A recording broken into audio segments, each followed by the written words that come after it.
What's going on, y'all? Welcome on in to the Noelcast. This is part 2 of 3 of our review episode. Graham and I are 6 hours apart, or 5, or whatever Ireland is. So we're going to be hanging out tomorrow doing part 3 of 3. Just going to organize some stuff here. Get the likes up, please, if you can. Need to get those likes on the video. Otherwise, not much point in going live, right? I'll just kind of do it on my own time and put it out. So if you're watching, like the video. And once we get a certain number of likes, I'll kind of start talking here. I thought we were going to get the likes up a little bit more before we went live, but not. All right. You know what? I'm just going to trust you to get the likes up. And I don't really understand. I don't know. I definitely understand. There's a lot of stuff that I have questions about after this. Done like 2.5 rewatches, I guess. Just I have all 22, so I tried to batch watch like all the runs, all the passes, all the defensive runs, all the defensive passes, that kind of stuff, right? And there's some interesting stuff. I want to start a little bit bigger picture though. And this is just rapid fire. These are just thoughts. I don't even know if I believe all these thoughts, but just things that popped into my head as I was watching this stuff. First was a note to myself: analyze the plays, not the result of the game. And I think this is pretty important, right? If Georgia Tech doesn't recover both of its pretty insane fumbles, if Florida State doesn't have a guy drop a ball early, a freshman, obviously, if they don't have a guy fall down on a wet field at times, then we are probably sitting here as a fan base saying, all right, hey, week 0, weird stuff happens in week 0. As I noted on cover 3, literally all 4 underdogs failed to cover by more than a touchdown. Like, there was just wild stuff going on in week 0. But FSU fans don't root for SMU or for Montana State or for Hawaii, right? The other teams who came out and failed to cover, as in most cases bigger favorites than FSU was. They root for the Noles. So that's what we need to focus on here. But I will note, like, this is not a result that has me freaking out. Okay. Personally. All right. Next note. The one downside, well, there's a couple, of the transfer heavy approach that Florida State takes is that you don't really know how everybody's going to mesh together when the lights come on. And the counter to that is obvious. It's that you don't really know how a bunch of players who had been in your system would mesh together when the lights come on if it's their first time starting. Completely agree. But if you build your team with high school recruiting and you miss on a kid, you get 2 bites at the apple. You can go to the transfer portal to fill that hole. If you miss on a transfer, that's it. There's no second chance. I was talking to people today, and they're like, it just looked like a team that hadn't played together with a lot of new pieces. And those people who said that are correct. They have not played together in some instances, and they do look like a team that has not played together a whole lot. Now, that there's good and bad to that, right? Like, the good is they will play more, obviously. They'll play more in practice. They'll play more in games. They do have some much more winnable games coming up. I mean, if you lose to Boston College, good God. But I don't think that they will. But again, like I said, just kind of wanted to share some stream of consciousness stuff here. Certainly didn't play like a team, like trusting each other, understanding and having the belief in each other that the other guy would do his job. I have to swap this up. Where are we at here? Okay, cool. Oh, boom. Look at that. So on my computer screen, I have this program that basically takes the whatever the sunlight's at, which right now it's at 0, and it kind of matches the blue light. But I got a late night tonight. It's probably about a 1 a.m. shot. So I got other games I got to watch. I still need to go back and watch Hawaii's defense to figure out what the heck they were doing. I know it sounds weird, but Hawaii plays UCLA this week, and that's a game on CBS. So I will be seeing what they're doing. But this team did not play together. It did not seem like they trusted each other. And I do think there's a chance that that improves as the year goes on. However, it's not improved right now. And just because guys are veterans does not mean that when the lights come on, when the bullets are flying, that they're actually going to trust each other to be in the right spots. All right, next stream of consciousness thought is maybe they needed this. I have thought this a little bit, kind of since the Georgia game. Now, that is not me saying that that opting out of the Georgia game, like a lot of guys did, was the wrong choice. I think it was the correct choice. That team was catatonic. They got totally screwed by the committee. That's not really the point. What I'm saying is, I think for Norvell, being on the other sideline and seeing Georgia close up, I wonder if he thought, man, our guys don't look like their guys, right? I have thought like, hey, you can win a lot of ball games through the team building approach that they take. Can you win the 14th and 15th and 16th ball game when all the teams that do it build it the traditional way? Now, here's the problem. What we saw in Ireland on Saturday, I know it's a week 0 game. We're not trying to win the 14th or 15th ball game there. That's game 1 against an ACC team with a win total of 4.5 that still has quite a few problems, and I think probably will make a bowl because they beat you now. But they're not a team, in my opinion, that's going to challenge for the ACC crown. When you gave Mike Norvell the contract extension, to me, it came with, I thought it was a really smart contract extension. One, because Bama was coming after him, I think. Number two, I do still believe that he runs a pretty high floor operation and that he knows what the heck he is doing. No coach is perfect. No coach is unable to lose ball games at times, right? Or no coach can really avoid losses all the time. I think for the players, I wonder if they need this too, as a bit of like hey, you can't just roll the ball out and the logo on the helmet does it for you. I think about some of the guys who other big time programs wanted to poach off your roster in the offseason. And they're really important players for you, but I'm not sure all of those players are the best leaders. Did that team look like a good player-led team? To me, it did not. Now, that may or may not be something that shows up in a scrimmage or in your practice habits, because it actually is kind of hard to simulate game conditions, right? We talked about this a couple of weeks ago. Coaches routinely pick the wrong guys, not FSU's coaches, just everybody, at certain really important positions, like quarterback, right? Think about it. Nick Saban got the quarterback thing wrong multiple times. Kyle Whittingham's going to be a Hall of Fame coach.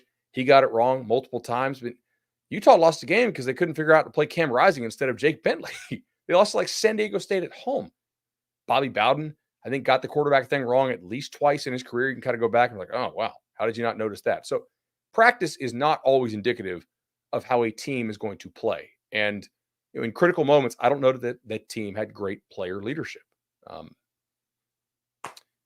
Again, I don't necessarily have great transitions here. I don't know if you guys are enjoying this approach. These are just kind of things off the top of the dome that I wrote down that have either come up when I'm watching this or in the back of my mind for a little bit.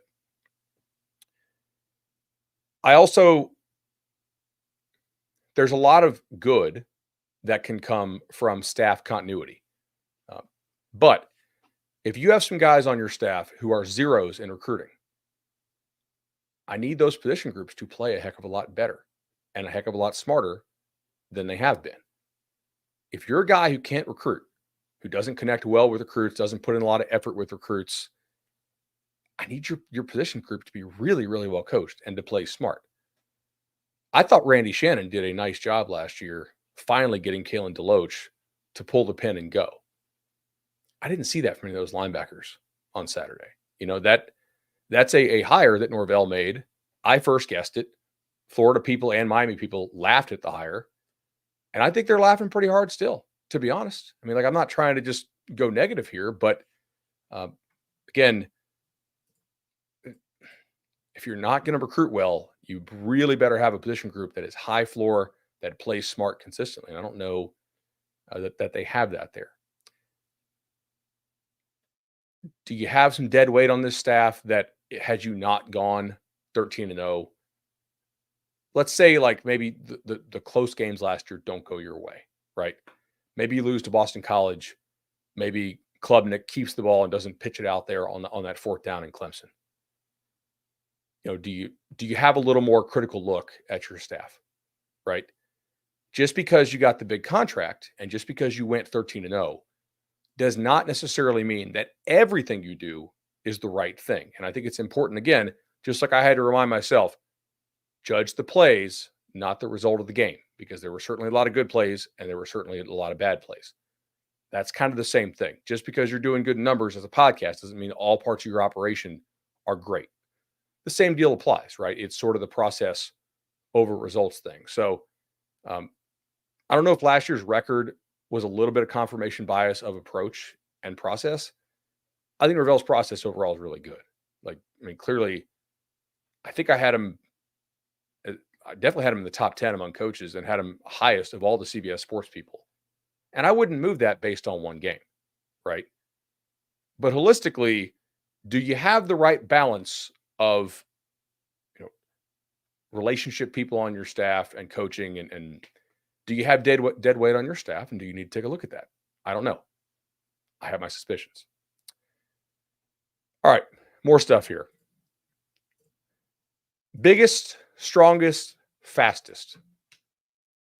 I wrote this down over the summer in my notebook, and Norvell had mentioned that this was probably like the strongest and fastest team, which is provably true by their GPS numbers and by their lifting numbers. But there are some things he did not say. He never said best, and we pointed this out on the show at the time. He also definitely never said smartest, and this team does not play smart like last year's team, or even in some cases like 22's team. Now, let's circle back to that first point. Could this be because there's a lot of new pieces playing together? I certainly think that is a part of it, yes. Biggest, strongest, fastest doesn't necessarily mean the best. I remember back when I was first running Tomahawk in 2009, we got so much crap for basically just going completely against the grain when Mickey Andrews, who was, Hall of Fame coach or should be, when he had said this is the fastest defense that FSU's ever had. And I was like, it also looks like the worst defense I've ever seen. And it was. Now, I didn't know it was going to be that bad, but the thing is, a lot of really smart people have watched this team in practice and come away thinking like, that's a pretty decent looking team. We said the offense would be kind of clunky, and it was, but Nick Saban gets on game day and says to him, they look like a top 5 roster. Like, if anybody knows personnel, it would be the guy who, put talent acquisition and personnel over everything else consistently, right? If Pete Thamel is talking to NFL scouts to the point where, he's not a guy who wants to throw out a bunch of hyperbole, I don't think.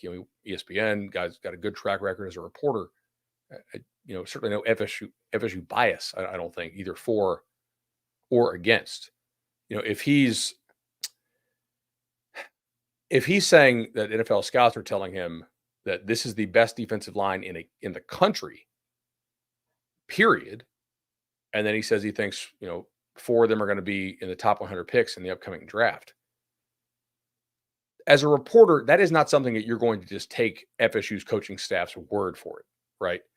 I know multiple different people who work in personnel who have been through Tallahassee who really like what they see too. Like, it's not just some, FSU media hyping this stuff up. Thamel certainly doesn't, work for FSU.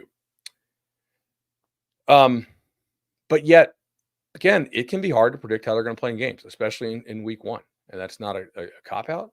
I was wrong about the game. I had 31-20. I thought it would be a lower scoring game. But honestly, I thought that would be because of more stops, not because of the pace being quite as reduced as it was. All right. Stream of consciousness needs to end here for a second because I need to thank our friends at the Legendary team. Chad does an awesome job. 844 FSU loan. I think we're closing in on 600 Nolecast loans, so that is fantastic. I've done it twice. I mean, just it's an awesome experience. Chad's going to work his butt off for you.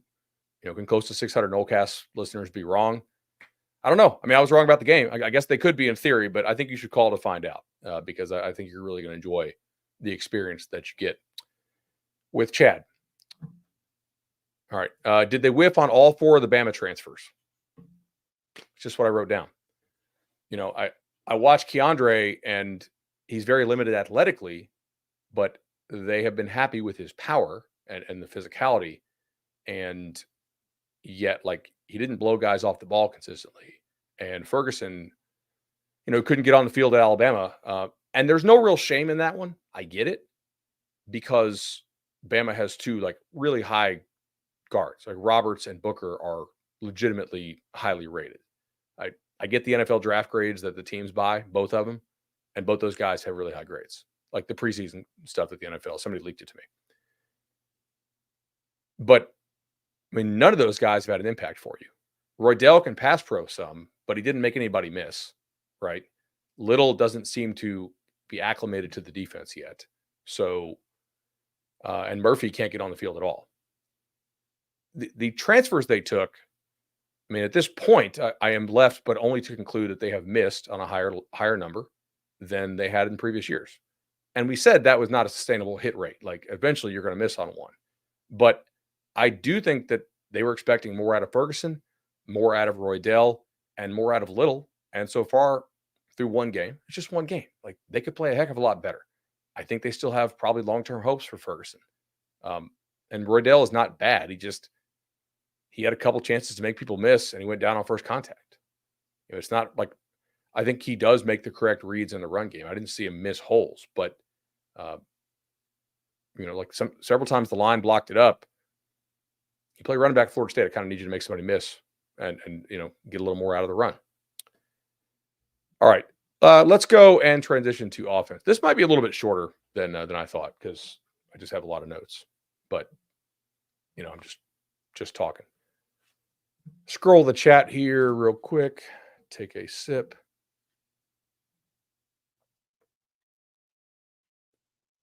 All right.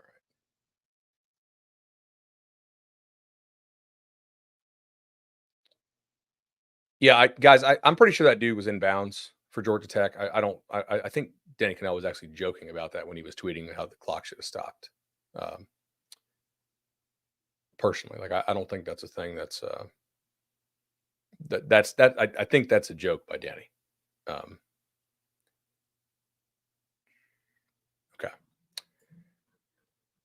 All right. Do want to tell you about our friends Matt Lewis at Congruity. Congruity does an awesome job. Any of your business solutions needs, whether it's payroll, HR, business systems, Congruity has helped a lot of Nolecast listener businesses, and I think it can really help you. So make sure you hit them up. Link in the show notes as well. Matt, a strong supporter of the show. All right, let's talk offense.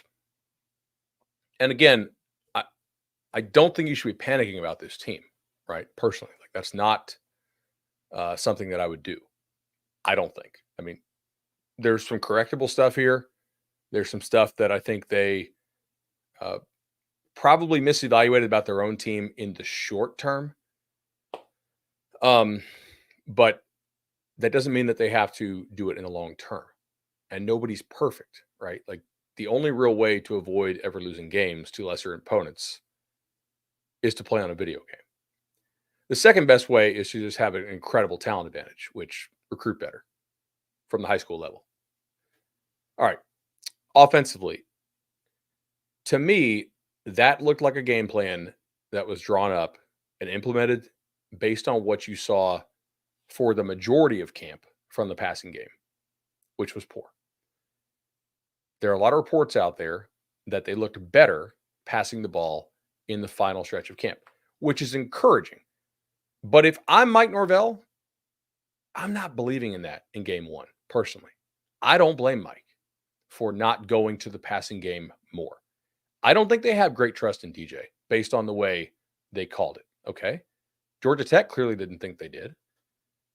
I think that maybe over the course of the season, he could get better and get more comfortable and acclimated into the process.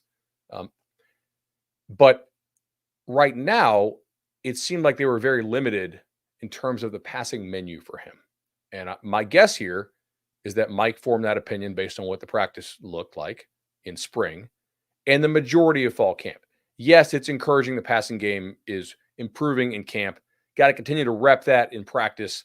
Maybe after the bye week, they open that up some. And it didn't work. They needed more from the passing game in that game. Georgia Tech did not respect DJ at all. DJ is not a bad player. He's just not like special. People had asked us like, why didn't you draft DJ in your cover 3 fantasy league? I said, to me, he's not a top 30 quarterback, and there's only 4 teams in the league. We're going to draft 6 or 7 quarterbacks each. I don't expect him to put up huge numbers, especially not with some of the receiver options that they do or don't have on the field right now. But Florida State did scheme some stuff up that he just missed. And by missed, I mean that he didn't complete or didn't see, or in some cases, just it's what you feared when you watched him. Can't throw strikes, right? Cool. Like, it's not a pass ball. Catcher catches it, but it's not in the strike zone that would allow a player to run with the ball after the catch. Now, I need Cam Davis to catch that ball. I think Cam Davis is going to have an awesome career at Florida State. Like, I do. I think that kid is a total stud. Could that ball have been a little bit better to him? Probably, yeah. I think if I have a real disappointment, because I'm not surprised that DJ was inaccurate, because that's what he's been for 4 years, right? To me, I was a little bit disappointed about sort of where he is in the offense in terms of like taking a profit, just, hey, bang, guy's 23, 24 years old, whatever he is. Like, can you get to it? Can you get to it fast? That is something that I actually was disappointed in. But again, it is a new offense for him. We talked about this in the quarterback preview. We were not sure exactly how good he could be, mainly because of his track record. But also, if you look at most of the good quarterback transfers, most of them, they made big-time jumps in year 2. Bo Nix, right? Heck, I thought Jaden Daniels, I'll own it. People give me crap for it all the time. I thought Jaden Daniels was going to get beat out by Nussmeier last year because in 2022, Daniels was turning touchdowns in checkdowns by being late or failing to pull the trigger. There is kind of an element of, if you're in an offense for 2 years, you are going to play a lot better. And I think a lot of this, again, comes back to the first point we made on the show. A lot of these guys are new. We will see how well they acclimate. I think that's a thing. Honestly, I do. Like, it's a lot of new guys. They know each other's names now, but I don't know if they know each other's tendencies. I don't know if they truly know exactly what they're doing together. All right. Tight end blocking, like physically, they're just not special athletes, right? Like they that's just not like a thing. But I will say, like, some of the mental stuff you would expect to be better. And like some of those guys just blowing assignments blocking wise. I don't know. Maybe they're not transfers though, right? Like Morlock's been there for 2 years. He's a transfer, but he's been an assistant for 2 years now. Courtney's been there. Jackson West, guess he hasn't really been on the practice field much because he's been hurt so much, but like they've at least been in the system. So you would expect a higher level of play out of that.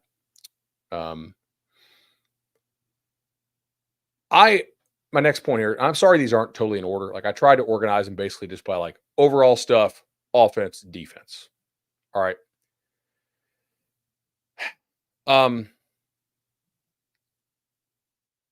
I kind of think Georgia Tech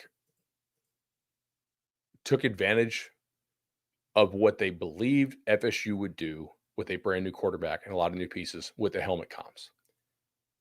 If you watch how aggressive Tech plays some of these runs in second and long, and I can't show you on here because it's like, I don't want to get the channel nuked because of copyright.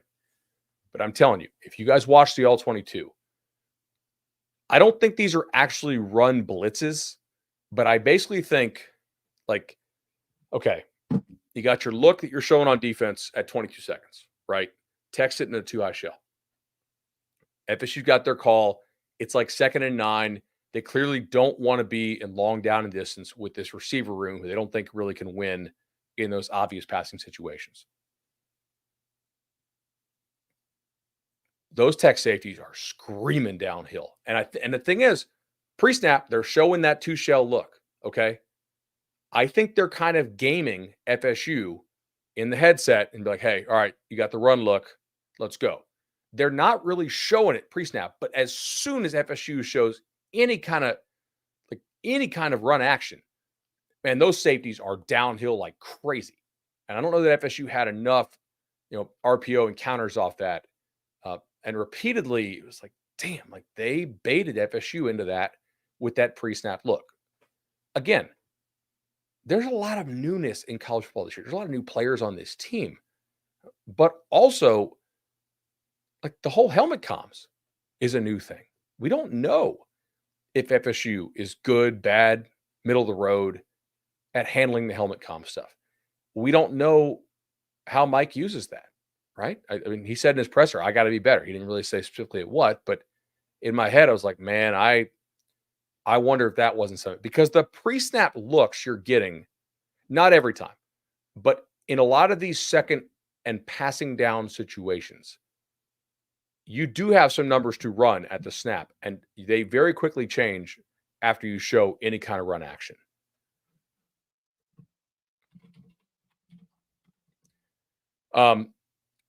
So that was interesting. Again, this is all kind of a learning experience. I actually like that we have the 12-team playoff. I know people don't want to hear playoff talk. They just like to see a damn win. But if you're at a 14 playoff, it would completely suck to like just have your season ruined on game one. Like, I'm excited to see how this team learns and improves, because I do think Mike Norvell can coach. And I do think overall this is a good coaching staff. But they have to find some answers for stuff that's plagued them now for some parts of last year, and clearly some stuff that they had to believe it would work coming in this game, and it just didn't. Tech found some good ways to basically figure out what DJ couldn't do. And I don't even want to use the word figure out. I just think they guessed, because clearly at the start didn't work, right? Florida State drove down the field. They gave him nice run looks. They remained in nice run looks. After that, Tech either blitzed like crazy. They sent the backers. Sometimes they would just shoot the safety into the A gap, right? But at other times, I don't even think those are blitzes. I just think they're telling them, hey, stay back, give them a run look. You trigger hard. If they throw it over our head and actually complete it, whatever. DJ's never been an accurate passer. We'll take the chance that he can't be an accurate passer against us. And they were correct, right? He could not make them pay. The ball he misses to Jakai is, I mean, got to have that one, right? People are saying DJ can't read defense after 5 years, get him out. Guys, a lot of college quarterbacks can't read a defense, okay? And you just got to find a way to win with them. That's just kind of what it is. There's a ton of one-read quarterbacks, All right. Receiver blocking. I can't actually use the word that I wrote down in my notes, but it's sort of a not nice synonym for small. And this is where I think you missed Hakeem. I think you missed Hakeem for the ability to be a physical threat in the pass game. But also, when Hakeem's been in there in his limited sample set, he blocks his butt off. And like Jakai is small, Benson is skinny. Kentron's not always been a great blocker. Jalen Brown really is small. You are small on the outside. And I do think that the size at receiver is, is kind of a problem, right? Finally, my other note on offense here, a couple. If you're going to play 58 snaps on offense, that is an NFL number of snaps, okay? Plenty of TV timeouts. Clock stops after first down.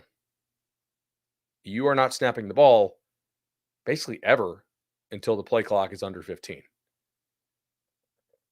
I mean, you don't need to rotate this many guys.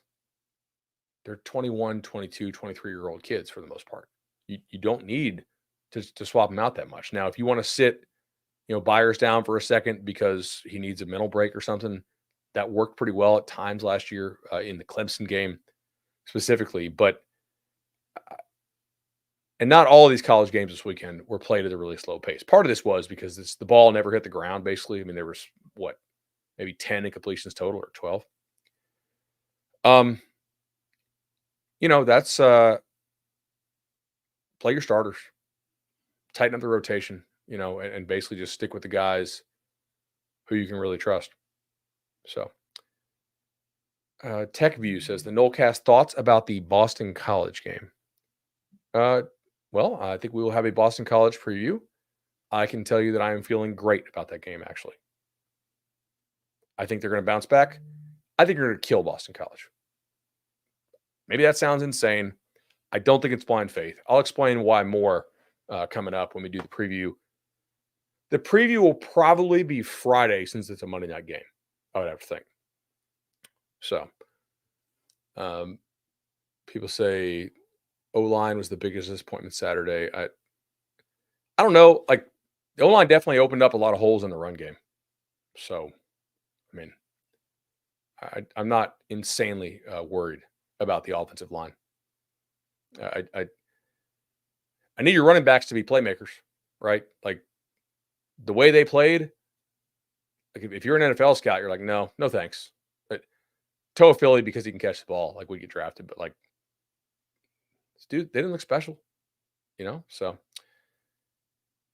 all right. Also, want to tell you about Madison Social Township. Of course, Township has the dueling pianos coming up on August 30th. It's going to be awesome, and I cannot wait to check that out. I know Graham's going to be there as well. Longtime supporter of the show, like 10 plus years. Definitely check those dudes out. It's awesome, awesome environment. And the weather's about to turn too, so I am excited about that. I don't know about how it is where you guys are, but it is still really hot. All right, so defense. Let's talk a little defense here.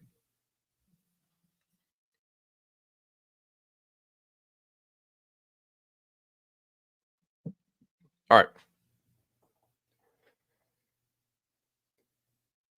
I understand the defensive plan. I don't necessarily hate the defensive plan. I don't particularly love how they played the defensive plan. Clearly, right? I mean, but damn it, do you hate how the defense looked in terms of physicality, aggressiveness, and I would say trust. You know, um, and I wonder if the lack of physicality and the lack of aggression is related to the newness of this team. And I don't want that to be a recurring theme as a cop out, but I definitely think it's something that needs to be looked at. Are they trusting each other? Are guys trusting that if they do their job, the other guy will come in and do their job? Now, at times, that lack of trust is justified for sure, but you can't play that way, right? You have to play your assignment. Defense is kind of a team game, but it's more of like a collective individual effort. Okay. You have to do your job. You have to trust that the other guy is going to do his job. Offense is more of a team game because you got to have 11 guys working like actually together, not just like, hey, 11 guys do their job. But defense is more of a collective individual effort. And the defensive plan, after watching it, was pretty clearly deny the explosive plays. Okay. That is a justified and pretty smart plan, I think, based on how Tech played last year. Don't allow the ball over the top. Don't allow the explosives. Force field goals. If they get in the red zone, maybe you'll get a tackle for loss or something to get them off schedule. Maybe you'll get an incomplete pass. However, the triggering that you got from the safeties and from the linebackers, that was pretty bad, man. Like I don't know if they know what they're looking at. They didn't look very well coached. Okay. And that's not normally a thing that I have been saying about this defense over the past couple years. So, I mean, at times, certainly, but not like every defense has good and bad games. It happens unless you have, just dominant dominant guys. And they have some, but not a million. All right, back to the back to the notes. So I think the plan was for the defensive line to dominate. The backers need to aggressively trigger, and you don't allow the explosive over the top. If Tech can be good in an intermediate passing game and complete balls, you allow them to do so. Now, all of that, except for the last part, in theory, would have worked, but because they did not deny explosives, or excuse me, they did deny explosives. What they did not do was win in the red zone when Tech actually got into the red zone, right? Like, okay, you did not allow explosive. You didn't allow Tech to hit the big touchdown play. Never did. But Tech still out-executed you in the red zone. I do wonder if part of the struggles were related to a plan that was really focused on containment of Haynes King and of not overrunning plays and allowing some of the cutbacks and some of the misdirection stuff. Okay. Because I saw guys that were really, really hesitant to commit. And again, I do think those as coaching points, right? Watch for the misdirection stuff. Be sure and go. That's not a terrible coaching point, honestly. But they were so late at times. I don't think they trusted what their eyes were telling them. A lot of credit should be given to Georgia Tech here. Some of the motions and formations they used were very good to use against a team that has a lot of new pieces on defense. I think Florida State was sort of limited in some of the things that they could play. Again, most likely due to some of the newness of the defense. But, a lot of guys at times at linebacker, like playing hero ball when they did trigger. So, like, they didn't come under control at all. You had guys, like, not using the correct shoulder to take on stuff. Some of the pursuit angles were pretty bad. That was bad. Like that linebacker play will cause you more losses. I don't know where Juice Cryer was. That's a guy that I thought was going to play a good bit this season. I think he played a couple snaps on special teams. I don't see him getting hurt. Again, I'm not going to suggest anything here. I don't know like why you would play a guy like that on special teams and not play him in the game. And as far as I know, like he's a good kid, like from Northwestern, seems like a smart kid, obviously. So I don't know what the deal was there, but something was for sure. A couple of you have clipped out the clip that I had when we talked recruiting, and I said Omar Graham is a fine take for FSU as a third linebacker in the recruiting class, but if he's your only backer, that's a problem. I mean, look, yeah, agreed. Still, you probably need to play some more Lola Hea against some of these run teams than they did ultimately. And Graham was not necessarily like always the worst linebacker, by the way. Like not to just be all over the place here in terms of talking players, but Riley, when Riley knew what to do, he actually took on some blocks, but the triggering from him, like that's a guy that I think is still swimming and doesn't really understand what to do in this defense, So, sorry, there's some wild stuff in the chat right now that's just nowhere close to correct if you know what goes on behind the scenes, like at all. Like the Rodemaker stuff, no way. Like that's not that was not going to be an option. Like the player has to be bought in. Let me see.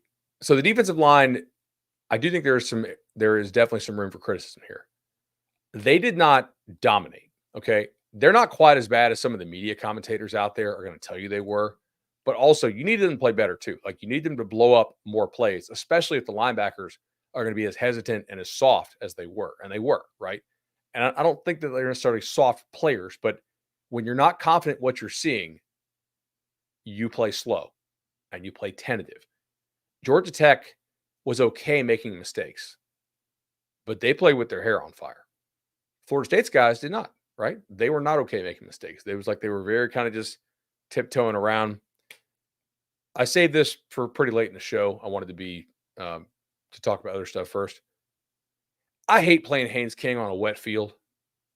Good Lord. Like, I just have a thing. I don't like playing mobile quarterbacks on a wet field like that, like guys that are just kind of sneakily good runners. And he's not sneaky. He's just a good runner. To me, that's hard. It just kind of is. They just kind of get behind everybody, and that's tough. People in the chat saying that Fuller did not adjust at all. I don't think that's actually true. That they did do different things in the second half. But one thing that was always consistent was that your backers and safeties really did not trigger and take on blocks, almost regardless of scheme. So that's a problem. Were they too predictable in what they could run? Maybe due to like a lot of the new players, possibly. Yeah. Tech seemed to be able to formation shift and motion them at times in favorable looks. Like there's some of these plays, I'm just like, well, shit, man.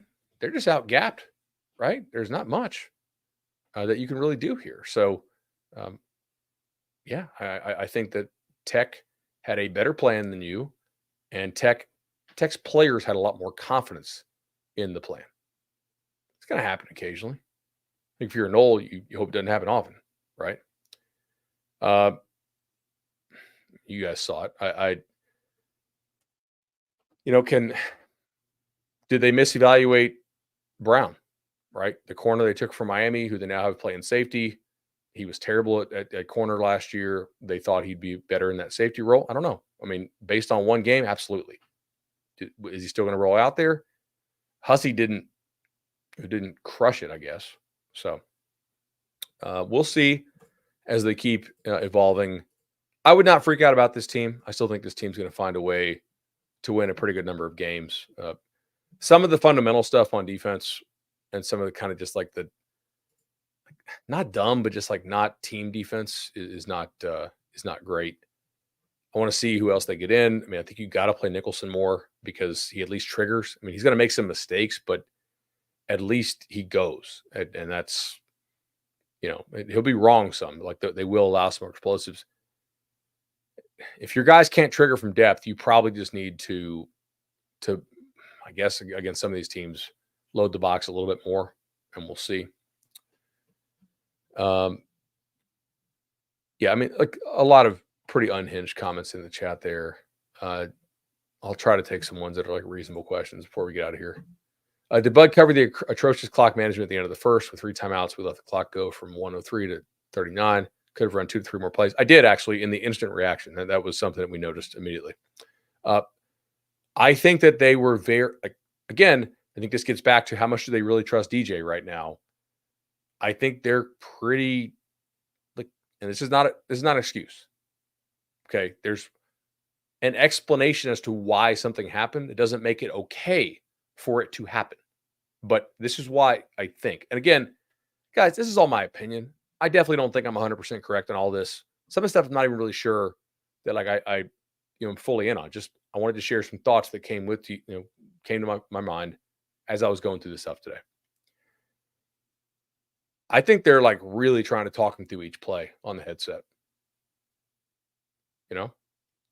I mean, they were taking a lot of time and then running the play with like 12 seconds, So yeah, like that was poor clock management. Honestly, that's something that was one of the more shocking things in the game because Norvell has always done well with clock management. Like he routinely scores among the highest scores in terms of like fourth downs, understanding the analytics, understand managing the clock, and that was not great. Let me see. Tech did not really respect the pass game at all. Yeah, completely agree. They did not. They aligned pre-snap at times like they did. But again, getting back to the kind of baiting you thing, do you think with more tempo, who we have is a good idea or would exacerbate the offensive issues? Yeah, I don't think this is a tempo offensive line. Like this is you have like at a lot of spots like Georgia size now. You don't have Georgia like athleticism on the O-line, but you got the size now. Like that was a narrative in the offseason. They got a lot bigger. They didn't get bigger and more athletic. They just got bigger. So no, I don't think tempo necessarily works with an offensive line of that size. How concerned are you with the defensive line performance after the expectations were high? Not incredibly concerned because I saw some of those guys have really good reps. I saw some of those guys eating double teams, and I mean, you'd like to see them win a little more often against double teams. But again, if Tech's going to hold some of these double teams as long as they are, like the backers got to fire. The second level defender has got to make the offensive line and the offense pay for not getting off those doubles, right? You know. Let's see here. Am I crazy that I thought the offensive line did a decent job pass blocking? No. If you're encouraged about this team, I think you're encouraged that the offensive line was not that bad from a physical standpoint. There's a couple like technical things in terms of like assignments that I think you're pretty annoyed with given how old the offensive line is and how some of these guys have played, but not all of them, right? But they were not terrible. At one time, First of all, Tech had some really good blitzes in this game that kind of screwed with some of your protections. I don't think you saw a lot of guys getting totally whipped, you know? Um, yeah, I mean, sure. Scott, yes, FSU 942 or whatever the guy's name is. Sorry. He points out the tackle got owned a couple times. Yeah, I mean, to me, that was kind of when they put Scott in there, and I just don't know if Scott's ever going to be back to what he was. I really kind of don't have any faith that he will. Let me see here. FSU made a huge mistake not going after more receivers than their tight end that's on the staff. I don't really know who you wanted to go get. I mean, who in the I don't think Sam Brown, the kid who went to Miami, was going to come to play with DJ when he can go play with Cam Ward. Like Cam Ward was clearly a bigger prize. Miami has a roster that was more built to win, and they went all in with it. Like if I'm Sam Brown, I'm not picking DJ over Cam Ward. Sorry. Some of you guys are asking questions still that are already answered. So if you're late to the chat, just kind of watch the beginning of the show.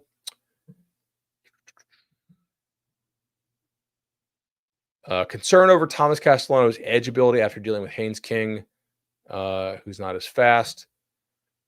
Different concerns, I would say. I don't know. I'm not that concerned about that game. No penalties on the offense was a positive. No false starts for the offensive line. I totally agree with that.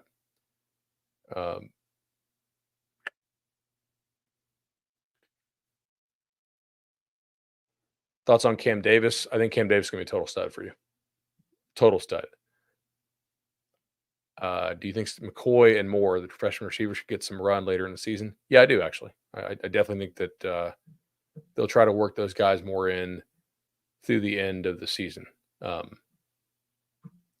Cool. Well, we're at like 50 minutes here. This has been good. I think we're going to go again tomorrow. That'll be awesome. So enjoyed it, and make sure you guys hit like on the video, and yeah, hope you enjoyed it. I don't know. I'm not married to a lot of these takes. We'll see, but some of them I'm a little more concerned with than others, and we'll see. Guys, look, I know Castellanos had 400 yards in FSU last year.